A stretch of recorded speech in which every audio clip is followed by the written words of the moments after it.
Hey guys, Dan here from Toilography. Well, over the past year, as I've been adventuring around Ontario, I've been lucky enough to stumble upon not one, not two, but 3 abandoned motels. And today I'm going to take you on a tour of all 3 of them, with a particular focus on the most important aspect, of course, the dilapidated toilets. The first one I saw just over a year ago, and it was about an hour south of Sudbury. I'm in the town of Still River, Ontario, and I found this incredible abandoned motel. Let's go and check out some of the restrooms on the inside. So I've done a bit of research on this place since I came here, and it turns out this was the Long Branch Motel. I'm not quite sure when it opened, but it's been abandoned since the early 2000s, and you certainly aren't going to want to spend the night here these days. It's probably the most derelict site I've visited in Canada. The great thing about it though was that it was a toilet hunter's paradise.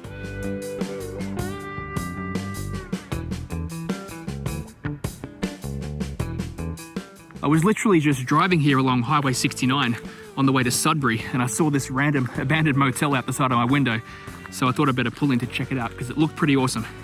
I'm definitely not disappointed. Of all the places in the world that I've randomly stumbled across, this is probably one of the craziest. Granted, it's not the safest or healthiest place to have explored, especially around this flooded gap between the 2 sides of the building, which I stupidly decided to walk across. Actually, the motel wasn't the only abandoned building on this block. Right next to the motel, there's this little house, so I'm gonna go see what this is all about. I didn't need a key to get in, but once I was there, I found a giant hole in the floor, followed by another battered and bruised old bathroom. I'm not quite sure, but I'd say this house was more of a B&B style accommodation if you wanted something a little more cozier than the motel. Perhaps it was also where the owner of the property lived.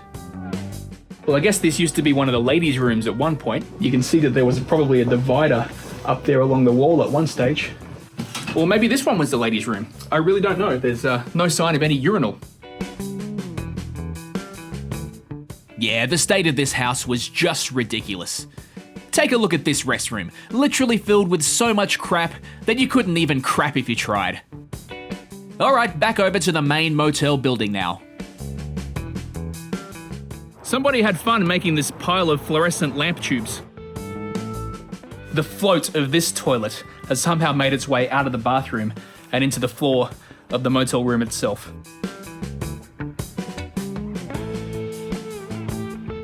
This one here still has some toilet paper.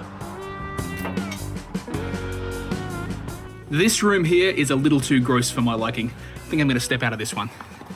It never ceases to amaze me how a place like this, which was once full of so many hopes and dreams, can turn into such a hellhole. And yes, that is a toilet seat right there. That was pretty gross, wasn't it? So the second one I saw actually last month as I was traveling on my bike from Toronto to Montreal. It was halfway between Kingston and Gananoque. I just noticed by the side of the road there's an abandoned motel. The last time I saw an abandoned motel in Ontario, I was amazed by what I found inside it. So I think I'm gonna be a trespasser and go in to check it out. Well, I've come around the back and it's indeed very abandoned. I'll give you a brief history on this place as I take you around to see the toilets. I've learnt that in the 50s it was called the Golden Slipper Motel, and it was across the road from the very popular Golden Slipper Dance Hall. I wonder if these are bullet holes. The dance hall burnt down in 1962 and was never reopened. The accommodation later changed name to the Midway Country Motel, and from what I could gather, it closed permanently sometime in the early 90s. Man, this is creepy. I love it. Today, walking around the grounds, it's clearly in a very bad state of disrepair. We've got missing stairs on the staircase, and it seems as though a fire has passed through at some point, but I always love these leftover loos. Here are a few more rooms from around the motel.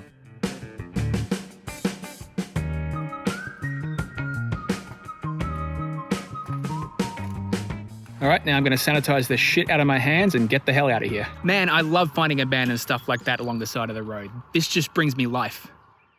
And finally, the third one is right behind me here. Gloria's Motel, about half an hour outside of White River in Northern Ontario. White River is a small township about halfway between Sault Ste. Marie and Thunder Bay, and indeed about half an hour's drive west along Highway 17, you'll find the fairly recently abandoned Gloria's Motel. I'm sure you'll agree that bathrooms at this abandoned motel are in much better condition than some of the others I've passed through. And also, I've decided to wear a mask this time, because who knows what kind of mold is growing on these walls. The award for the least dilapidated abandoned motel certainly goes to Gloria's. The paint in this room is really flaking off. It looked like I was walking through a cave, with these stalactites of paint hanging off the ceiling. This is the only bathroom that has a fully intact mirror. I'm going to attempt to head up the stairs now. It seems pretty stable. I don't think this place has been abandoned as long as those other two motels I passed through. I love the yellow artwork on this one. I tried to find some information on the history of Gloria's, and they have some social media activity as recently as 2015, so it seems as though it's closed down sometime since then. There's another intact mirror, and there's also some free motel soap on the basin. Gloria's was such a strange place to walk through. Normally these kinds of spots are totally ransacked, but here, it could almost be livable. It's always a shame to find places like this that have gone into disrepair. I mean, look at this view. It's magnificent. Who wouldn't want to stay here? If I was desperate for a place to stay and didn't have any money to fork out for a functional motel, I'd consider squatting here as a last resort. I took a look around the rest of the grounds as well. This is a storage shed which had a random toilet by the roller door. There was this additional building, which I guess was staff accommodation. I found quite an interesting bathroom in here, just around the corner. This one here's got a bunch of McLean's magazines all over the floor. There was a very untidy office where I discovered the proprietors must have had quite a debt to pay off. Actually, untidy is an understatement. There's probably years worth of paperwork spread all along the floor. Hopefully no credit card numbers. Here's the office restroom. And a little more of the paperwork before I head out to see one last part of this crazy motel. Here we go. Finally, there was this building closest to the road which housed the dining facilities. I'm not too sure I'd want to eat here today. And behind me here is the restaurant and kitchen. It's really difficult to imagine this place full of happy people eating their breakfast in the morning. So I hope you've enjoyed this toilet-focused tour of these 3 long-forgotten motels. From Gloria's, to the Midway Country, and to the Long Branch. They may be a dirty and forsaken part of Ontario accommodation history, but they've certainly been a lot of fun to discover.